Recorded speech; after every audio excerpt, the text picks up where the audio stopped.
Amma 7th anniversary Dhamaka offers. Shop 599, win 777 exclusive prizes. WhatsApp లో order చేయండి, gift పట్టండి.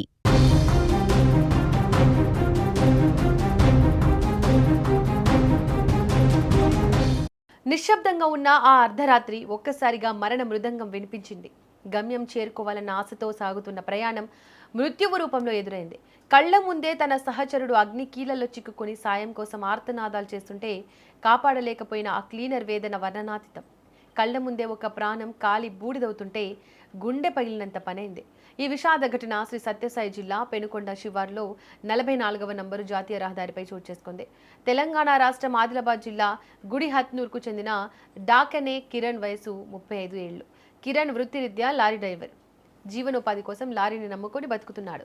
ఆదివారం అర్ధరాత్రి దాటాక కిరణ్ తన లారీలో గోధుమల లోడ్తో నాగ్పూర్ నుంచి బెంగళూరు వైపు బయలుదేరాడు. వేకోజామున 2 గంటల 30 నిమిషాల సమయంలో పెనుకొండ శివారుకు చేరుకున్నాడు. లారీ వేగంగా వెళ్తుండగా ముందు వెళ్తున్న మరో లారీని ప్రమాదవశాత్తు కిరణ్ బలంగా ఢీకొట్టాడు. ఆ వేగానికి క్యాబిన్ పూర్తిగా నుజ్జునుజ్జైపోయింది. ప్రమాదం జరిగిన వెంటనే లారీ క్యాబిన్లో కిరణ్ ఇరుక్కుపోయాడు. బయటకు రాలేని పరిస్థితి. లారీ క్లీనర్ జనార్దన్ ప్రమాదవశాత్తు స్వల్ప గాయాలతో బయటపడ్డాడు. ఆ వెంటనే లారీలో నుంచి ఒక్కసారిగా మంటలు వచ్చాయి. క్షణాల వ్యవధిలోనే మంటలు క్యాబిన్కు వ్యాపించాయి.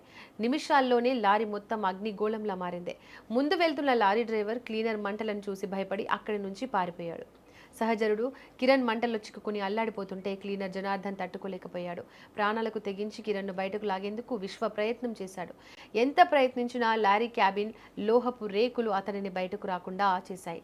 క్లీనర్ కళ్ల ముందే కిరణ్ సజీవ దహనమయ్యాడు. తన తోటి డ్రైవర్ను కాపాడుకోలేకపోయినందుకు జనార్దన్ రోధిస్తున్న తీరు అక్కడి వారిని కలిచివేసిందే.